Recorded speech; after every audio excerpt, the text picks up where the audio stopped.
Friends, welcome to secret of சமையல். இன்னைக்கு நம்ம பார்க்க போகிறது ஒரு டேஸ்டியான ஒரு குருமா ரெசிபி. இது வந்துட்டு உருளைக்கிழங்கு கிரீன் பீஸ் குருமா. இப்போ வந்து ஃப்ரெஷ் கிரீன் பீஸ் சீசனில் இருக்குது. இப்போ நிறையா கிடைக்கும். இந்த டைமில் நீங்கள் அதை வச்சு என்னென்னலாம் செய்ய முடியுமோ அதெல்லாம் ட்ரை பண்ணி பாருங்கள். சீசனில் கிடைக்கக்கூடிய வெஜிடபிள்ஸ் ஃப்ரூட்ஸ்லாம் நீங்கள் கண்டிப்பாக சேர்த்திக்கணும் ஃபுட்டில். இந்த குருமா வந்துட்டு நிறைய ஐட்டத்துக்கு சைட் டிஷ்ஷாக வச்சு நீங்கள் சாப்பிட்லாம். சப்பாத்திக்கு, இட்லிக்கு, தோசைக்கு, இடியாப்பத்துக்கு, அப்புறமேட்டு புலாவுக்கு எல்லாத்துக்குமே ரொம்ப நல்லாயிருக்கும். இந்த டேஸ்டியான உருளைக்கிழங்கு பட்டாணி குருமா எப்படி செய்யுது அப்படின்னு பார்க்கறதுக்கு முன்னாடி நீங்கள் என்னோட சேனலுக்கு இப்போ தான் முதல் முறையாக வரீங்கன்னா இந்த வீடியோ கீழே இருக்க சப்ஸ்கிரைப் பட்டனை மறக்காமல் ப்ரெஸ் பண்ணுங்கள். பக்கத்தில் இருக்கிற நோட்டிஃபிகேஷன் பெல்லையும் மறக்காமல் கிளிக் பண்ணிவிடுங்க. அப்போ தான் என்னோட ஃபியூச்சர் நோட்டிஃபிகேஷன்ஸ் உங்களுக்கு உடனே வந்து சேரும். சரி வாங்க, இப்போ இந்த குருமா எப்படி செய்யலான்னு பார்க்கலாம். கிரீன் பீஸ் அண்ட் பொட்டேட்டோ குருமாக்கு என்னென்ன வேணும் நம்ம ஃபர்ஸ்ட் பார்த்துடலாம். இதுக்கு வந்துட்டு இந்த மாதிரி கிரீன் பீஸ் எடுத்துக்கோங்க. இது வந்து ஃப்ரெஷ் கிரீன் பீஸ்.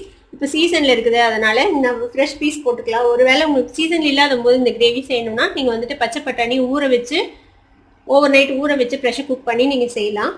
ஆனால் இந்த டேஸ்ட் வேறையாக இருக்கும், அந்த டேஸ்ட் வேறையாக இருக்கும். இது வந்துட்டு ஃப்ரெஷ் பீஸ் போடும்போது அதோட டேஸ்ட் வந்துட்டு கண்டிப்பாக சூப்பராக இருக்கும். இது வந்துட்டு ஒரு அரை கப் அளவுக்கு எடுத்துருக்கிறேன் ஃப்ரெஷ் கிரீன் பீஸ்.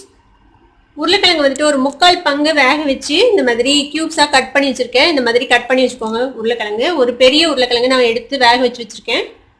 தாளிக்கிறதுக்கு வந்துட்டு ஒரு துண்டு பட்டை, 3 கிராம்பு, 2 ஏலக்காய், ஒரு பாதி வெங்காயம் இந்த மாதிரி அரிஞ்சு வச்சுக்கோங்க. ஒரே ஒரு பச்சை மிளகாவே இந்த மாதிரி கீறி வச்சுக்கோங்க.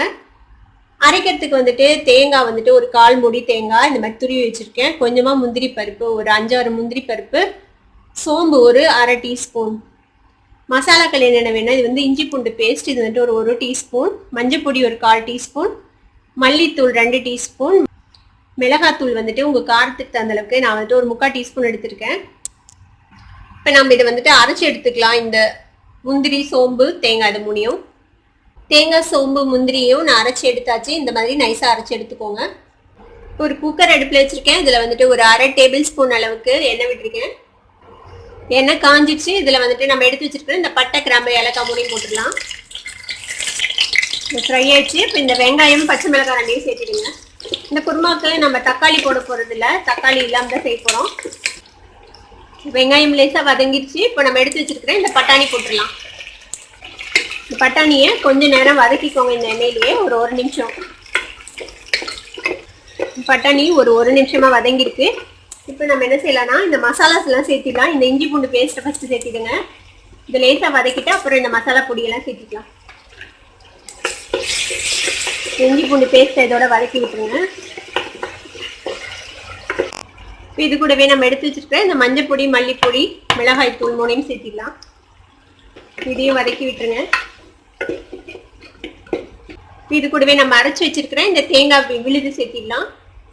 இப்போ இந்த மிக்ஸி ஜார்லேயே கொஞ்சமாக தண்ணி விட்டு அதையும் இதில் விட்டுடலாம். இப்போ தண்ணி இதுலேயே விட்டு கொஞ்சமாக தண்ணி விட்டுடலாம். அதில்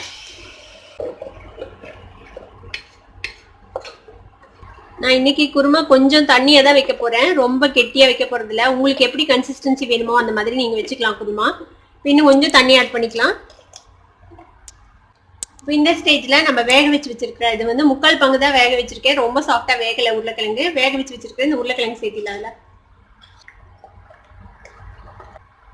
இப்போ இந்த கிரேவிக்கு தேவையான அளவுக்கு உப்பு சேர்த்திக்கோங்க. குக்கர் மூடி ஒரே ஒரு விசிலுக்கு ப்ரெஷர் குக் பண்ணி எடுத்தோம்னா நம்மளோட குருமா ரெடி ஆகிடும். இந்த குருமா வந்துட்டு எல்லாத்துக்குமே நல்லாயிருக்கும். இட்லிக்கு, தோசைக்கு, சப்பாத்திக்கு, பூரிக்கு, புலாவுக்கு எல்லாத்துக்குமே நல்லாயிருக்கும். நான் வந்து இன்றைக்கி வந்துட்டு பீஸ் காலிஃப்ளவர் புலாவுக்காக இந்த கிரேவி செய்கிறேன். அந்த பீஸ் காலிஃப்ளவர் புலாவும் தனியாக ஒரு வீடியோவாக அப்லோட் பண்ணுறேன் கண்டிப்பாக. இந்த 2 காம்பினேஷனும் ரொம்ப சூப்பராக இருக்கும். கொதி வருது பாருங்க. இப்போ நம்ம குக்கரை மூடி ஒரே ஒரு விசில் விட்டு நம்ம இறக்கிட்டோம்னா நம்மளோட குருமா ரெடி ஆகிடும்.